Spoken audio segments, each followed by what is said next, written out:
Hi, Steve Walquist here, Uprise, Rhode Island. I'm in Kennedy Plaza. It's about 50 degrees. It's a Sunday and it's raining. So why am I out here?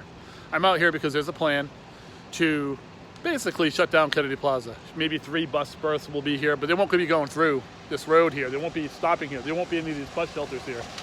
They'll be at the edges of Kennedy Plaza. And all the other buses in the state will be distributed among other bus hubs. We'll have a multi-hub plan. I just want to point out that if we have a multi-hub car that has 3 hubs on its axle, that car doesn't really go, right? But beyond that, multi-hub plan.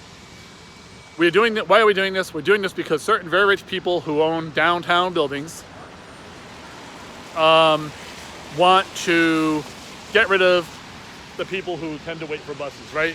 The poor, the working poor, people have to get to work, students, BIPOC, right? Disabled people. They really detract from the value of our wonderful downtown buildings, I guess. And certain people don't like that. So that's why we want to get rid of them. We want to be able to do something with the Superman building. We want to get somebody like Apple or Amazon to move all their offices into this 1930s style office building, which is way out of date. You know, everything about it. It's probably got asbestos, lead, everything else in the world.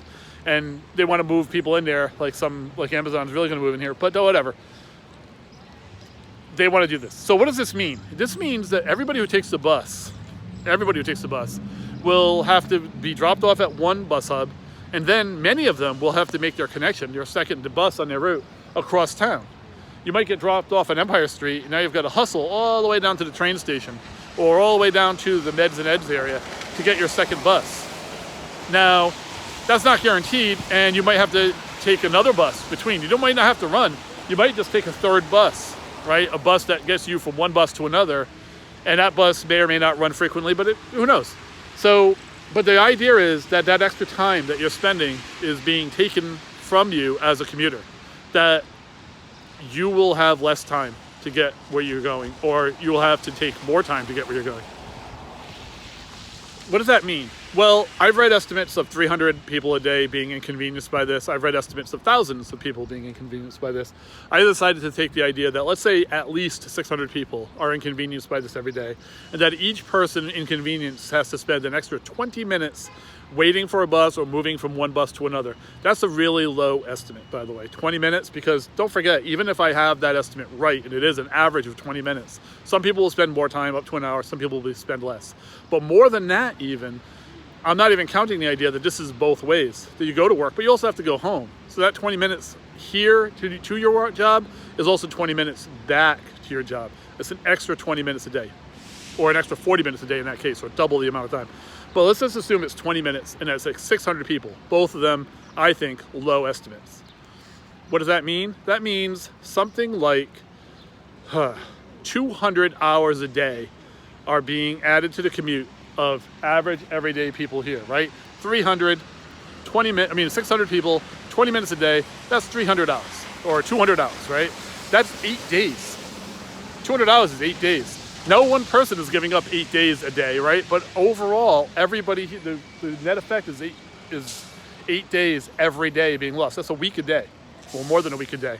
That means every 52 days, we've given up a year of people's lives to public transit. And don't forget why we're doing this. We're doing this so that exceedingly rich billionaires or millionaires who own buildings like this won't have to look at people they feel are undesirable. They don't have to look at the poor, the disabled, right? This is what we're doing this for. Students, right?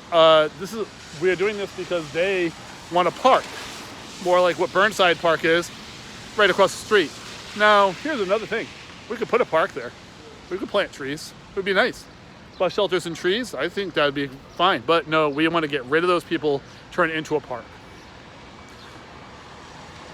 Yeah, so every day we're going to be giving up days of people's lives, because my estimate was, of course, low. You could double that just to get the trip back and forth to work. You could actually increase it because it could be thousands of people, and it could be an average of an hour every day, right? So we could be looking at months and months of people's lives being fully taken away.